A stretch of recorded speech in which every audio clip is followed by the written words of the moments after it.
Welcome into the Punchline podcast. Today we're going to talk about laughter and humor. We asked a few people to tell us their favorite jokes, to explain why they find things funny, and then to tell us about how they perceive humor in today's world. This is how those... I don't know what I'm saying now. Dang it. Welcome into the Punchline podcast. We're your hosts. I'm Tom. Abby. Nicole. Jackson. And Richard. Dang it. We're going to jump right into today's subject, laughter and humor. We wanted to find out a little more about what college people find funny today. Here are some of their responses. All right. I've got John here. I'm going to interview him. John, can you tell me a joke? I can't really think of any jokes right now. I'm more of a funny person. Where does the king keep his armies? In his sleeveys. I don't really tell jokes. I'm just funny as who I am. So I went to the zoo, and I walked around, and there was only one animal at the zoo. It was a dog. It was a Shih Tzu. Okay, so my favorite joke is not that funny anymore, but I was really tired when I read it and I laughed really hard. So it was this meme that started out with someone saying, "Oh, that's just easy peasy lemon squeezy." And the next person thinks it's really hard and they're like, no, that's difficult, lemon difficult." And it sounds lame now, but I promise it wasn't. I know it's really lame, but it's been my favorite joke for years. Why can't you hear a pterodactyl go to the bathroom? 'Cause the pee is silent. I'm sorry. I think I like it just because it's so dumb. No, that doesn't work. And I think society thinks that memes and vines and stuff like that are really funny because they're all over the internet and people are always on the internet.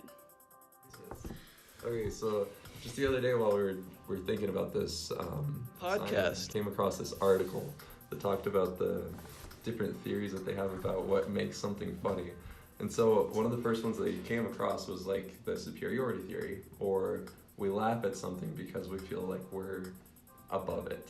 Basically just we feel higher than something because it seems inferior to us. Does that make sense? It's like the idea that I'd never be dumb enough to do that. Like, Yeah. how could you be so stupid? Basically like The Simpsons, right? Yeah. Like Homer, for instance, every time he's like, "Oh, dope," and hits his head on something or smacks his hand with a hammer, like we laugh at that because we maybe have done that, but we feel like we're not that stupid. Like, who could ever do that? Yeah. It's every American Funniest Home Videos video ever done. Like, I'd never jump off the roof onto the trampoline in that way and break my legs. You know what I mean? I would never be so stupid to conceive an idea like that.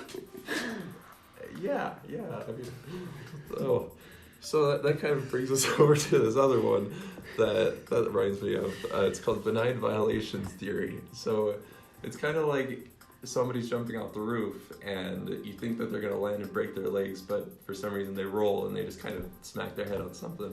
They get up and walk away, but it's not like the worst thing that could have happened.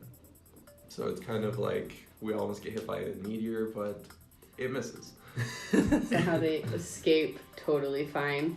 It's the relief that Yeah. makes it like, whew, everything's okay. Yeah.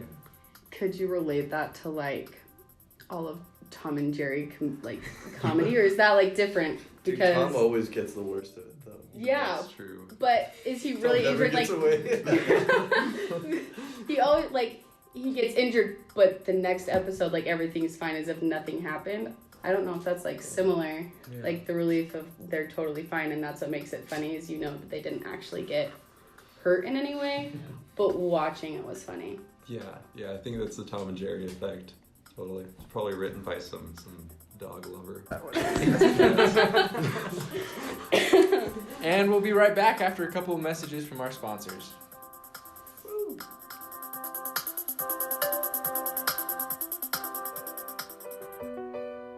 And for all those Utah State listeners, the man, the myth, the legend, BJ Novak, yes, I said BJ Novak, will be performing his first and only set ever performed in Utah. Yes, the writer of the single greatest gift ever bestowed upon this great planet. April 1st at 6 p.m. in the TSC Ballroom. Be there or be square. Again, that's April 1st at 6 p.m. We will be there, so come in, stop by, and say hi.